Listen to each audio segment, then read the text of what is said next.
이 상황을 잘 판단하고 있을 겁니다. 아, 그럼 인용될 가능성도 저는 이제는 좀 그거를 받아들이고 있다. 대비를 하고 있다고 봐요. 예, 아하. 그렇기 때문에 어떤 돌발적인 결정을 할 수도 있고요.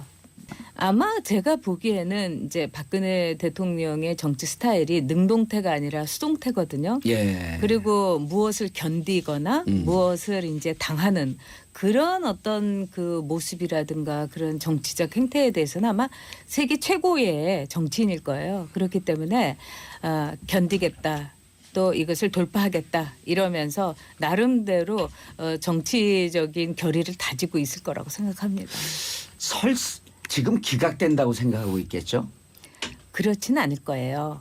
왜 그러냐면은 사람들이 생각하는 것처럼 정말 이 앞뒤나 사리 분별이 그렇게 밝은 분은 아니다 이렇게 생각할 수도 있지만 한 인간에게 있어서 어느 한 부분은 매우 발달한 부분이 있어요. 예. 그러니까 정치의 그 커다란 판을 보는 거라든가 또는 아주 원초적인 정치 권력에 대한 본능이 있죠. 큰 판을 보는 능력은 있어요. 그렇기 때문에 이 상황을 잘 판단하고 있을 겁니다. 아, 그럼 인용될 가능성도 저는 이제는 좀 그거를 받아들이고 있다. 대비를 하고 있다고 봐요. 예, 아하. 그렇기 때문에 어떤 돌발적인 결정을 할 수도 있고요.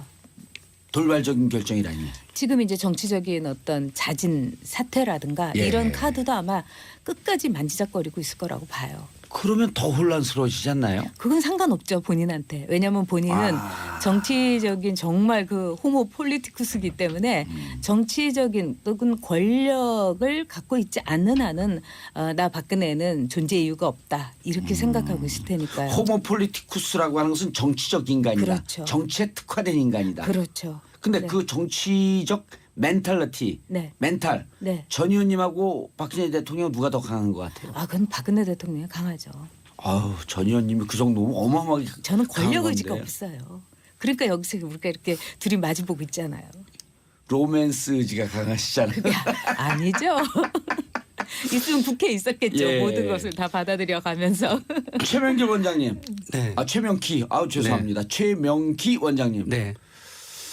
대통령이 지금 기각될 거라 생각할까요? 아니면 인용될 거라 생각할까요? 심리 상태가 좀 어떨까요? 근데 아까 정치적 인간이라고 하셨잖아요. 예, 그렇기 호모 때문에 폴리티쿠스. 그 안에는 어떤 비율이 있는 거지 어떤 절대적인 게 아니에요. 정치적인 인간이기 때문에 기각 대 인용 양쪽으로 생각하는 게 아니라 확률로 생각하겠지요.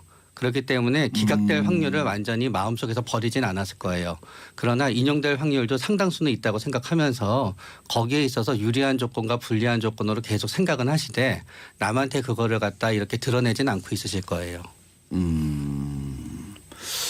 남한테 드러내지 않고 있다. 그럼 주위에서 아무도 모르고 혼자 이렇게 있을 상황인가요? 그러니까 이제 우리가 스트레스를 받게 되면은 그거를 이제 감당하는 방법이 두 개인데요. 예. 어떤 분들은 자극을 최대한 차단해요. 그러니까 박근혜 대통령께서는 자극을 차단하는 스타일이세요. 그렇기 때문에 본인이 스트레스를 받고 이렇게 해야 되는데 옆에서 자꾸 이렇게 하세요 저렇게 하세요 얘기가 나오면 본인이 혼란스러운 거예요. 그러니까 본인의 생각이 정리될 때까지는 자극을 차단하고 그런 다음에 본인의 생각이 정리가 되면은 그쪽으로 이제 의견을 받아들이는 거예요. 그런데 이제 어떤 정치인 같은 경우는 반대인 거예요. 스트레스 받고 힘들면은 자꾸 남한테 얘기를 하면서 풀고 그 과정 중에서 생각을 이제 정리하게 돼요.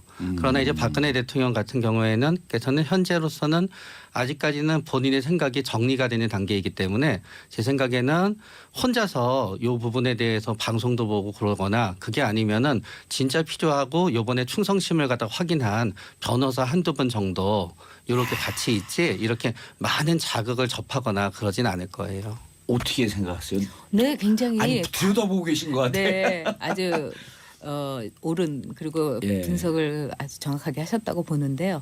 제가 보기에는 이제 박근혜 대통령은 지금 아마 유일하게 유영아 변호 대리인하고 의견을 나눌 거예요. 아, 그 한 명이라고 하는 네. 분이 유영아. 예, 그리고 이제 민정수석. 근데 두 사람하고 이제 의견을 나눌 텐데 아무래도 유영아 그 대리인이 가깝겠죠. 왜냐하면 정치 인생에서 줄곧 아주 변함없는 충성도를 확인한 대상이고 또 그렇죠. 유영아 그 변호사는 검사 출신이고 이렇기 때문에 본인의 굉장히 기호에 맞는 분이에요. 그래서 그런 이제 이 태도를 갖고는 있겠지만은 또 하나 이제 박근혜 대통령한테 우리가 놓칠 수 없는 것은 뭐냐면 박근혜 대통령이 맨 처음에는 굉장히 그 다음 날 바로 사과를 했잖아요. 사과했죠. 제가 잘못했습니다. 그리고 특검 그렇죠. 조사도 받겠다. 네, 이거는 박근혜 대통령은 그 당시에는 내가 이렇게 사과 한번 하면은 없던 일로 될 거다. 이렇게 생각을 했던 거예요. 왜냐하면 박근혜 대통령에게 우리 국민들은 늘 너그러웠으니까요. 늘 예외였죠. 그리고 지금 또 태극기 그 집회에 나오는 분들이 60대에서 70대 아닙니까? 그렇죠. 그러면 이제 아까 정도사께서 뭐 60 어쩌고 해갖고 제가 너무 놀랐는데 그러니까 우리는 나이를 잊어버려요. 그러면 20대, 30대. 이제 내일 모레 40에 우리도. 그렇죠. 마찬가지로 60대나 70대 태극기 집회에 나온 분들한테 박근혜 대통령은 그 23살의 청와대를 떠나는 26살의 그 애잔한 모습인 거예요. 그러니까 박근혜 대통령은 그들 마음속에 있는 이미지를 한번 제대로 활용을 해보겠다. 이런 생각도 갖고 있을 겁니다. 예. 우리가 보기에는 67살의 할머니지만 그러니까. 그분들 눈에는 애련한 가련한 소년 거죠. 아직도 박정희 대통령 밑에 있는 영애로서 그럼요. 네. 아리따운 20대 그 이제 소녀 티를 벗어난 그 모습으로 추억 속의 그대인 거예요. 검찰 조사를 받겠다. 네. 그다음 말을 뒤집었잖아요. 네. 안 받고 이게 본인이 거짓말을 한다고 생각을 한 건가요? 어떤 심리 상태예요? 이해가 안 되는데 가장 신뢰가 가야 할 국가 지도자인데 말을 바꿨단 말이에요. 근데 원래 국가 지도자는 말을 잘 바꿉니다.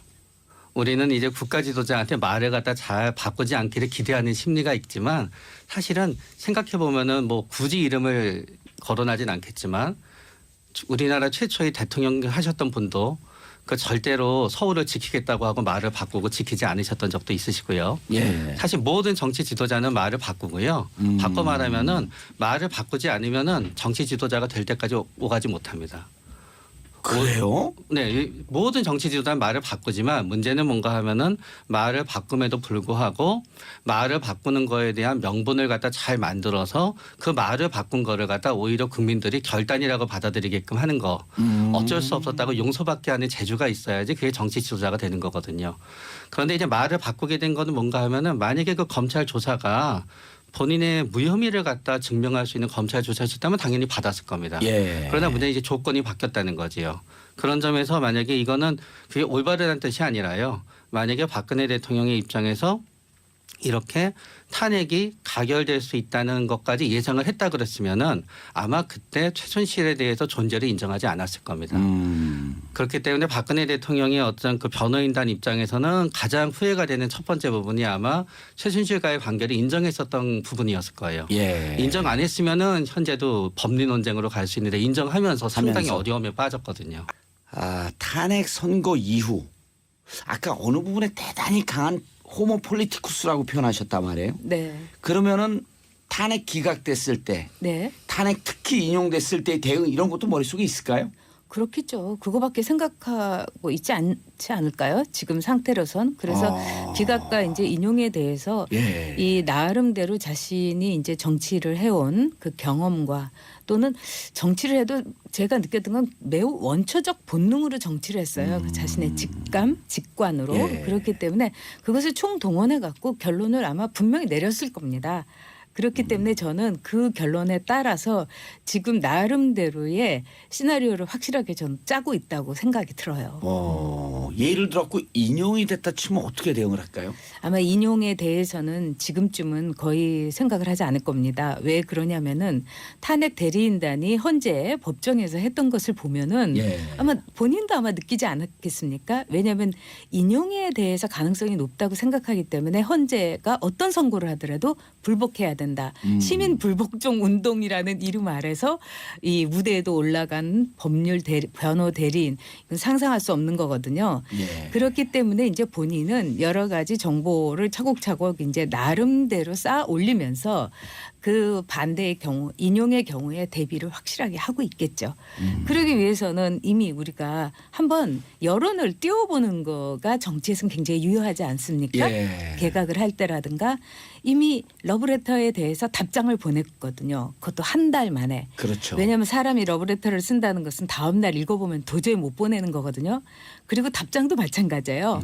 근데 한 달 지나서 정말 고맙다고. 이거는 뭘 얘기하냐면 자신의 말 한마디에 얼마나 동원될 수 있는가를 아주 확인을 철저히 한 거죠. 예. 앞으로가 그래서 저 역시 매우 걱정이 됩니다. 알겠습니다. 특검 수사 발표가 이제 오후 2시면 네. 나오거든요. 무척 불리한 내용들이 있을 텐데 대응을 할까요?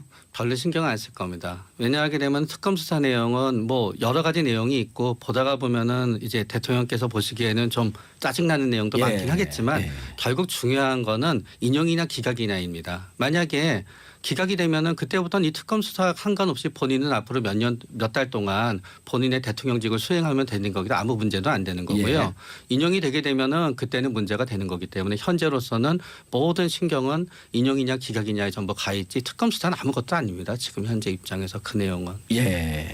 저는 좀 생각이 달라요. 어. 왜 그러면 굉장히 적극적으로 이 대응을 할 거라고 봅니다. 특검 수사에 대해서. 네, 오늘 발표에 대해서 왜 그러냐면 어저께 이제 유영아 대변인 겸 대리인이 그런 말을 했잖아요. 절대로 그 경제 공동체가 아니다. 그리고 그 집값은 장충동 집을 판 돈으로 삼성동에 집값을 냈다. 이렇게 그렇게 얘기하고 얘기했죠. 예. 거기에 대해서 증거를 제시하겠다. 자료를 내겠다 이랬는데 이건 뭘 뜻하냐면 이제까지 한번 보세요. 박근혜 대통령 측에서 예. 대응을 한 거는 꼭 자기네들이 증거를 갖고 있는 것에 대해서는 자신 있는 거. 하나도 넘어간 적이 없어요. 그렇지만은 자신 없는 거는 일제 침묵이었거든요.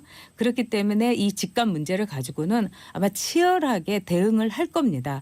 그리고 이 유영아 대변인은 지금 생각이 복잡하지가 않아요. 아주 단순해요. 왜 그러냐면은 특검의 조사에서 헌재에는 이미 이제 물 건너갔다. 이렇게 보면서 이른바 이제 검찰 조사로 들어가지 않겠습니까? 예. 거기에서 대통령을 보호하고 무죄를 받아내기 위한 제 이 일보를 내드린 거예요. 아, 예를 들어 그 그렇습니다. 인용이 됐다고 네. 치면 이제 민간인이 되고 네. 재판을 받게 될 때 무죄까지 싸움까지 가져갈 포석을 지금 깔았다. 그래서 헌재 출석에 대해서 철저하게 유일하게 반대했다고 하잖아요. 다른 분들은 나가십시오. 그래서 이 무고함을 밝히십시오. 왜냐하면 박 대통령을 잘 모르니까. 그렇지만 박 대통령을 15년 이상 보았던 유영아 그 대리인은 검찰 조사에서 무죄를 받아내기 위해서 조금이라도 빌미라든가 꼬투리를 잡히지 말라고 하면서 철저하게 나가서는 안 된다고 했죠. 그리고 그거를 박근혜 대통령은 받아들인 거예요. 이야. 이거 전 작가님 아니면 분석이 안 나오는 얘기인데. 아, 또 왜 그러세요? 아니 왜냐면 다들 혼재가 있는데 네. 그 이후에 인용됐을 가능성에 대비해서 특검 이후의 재판 과정을 대비한다. 네, 그거죠. 아 그리고 그래서 장충동 삼성동 집 얘기를 했다. 네, 근데 그 장충동 집 얘기도 사실은 증거나 자료 되기는 쉽지 않을 거예요. 거기 경남기업의 신기수 사장에 물론 고인이 되셨지만 그런 예. 문제도 있고요.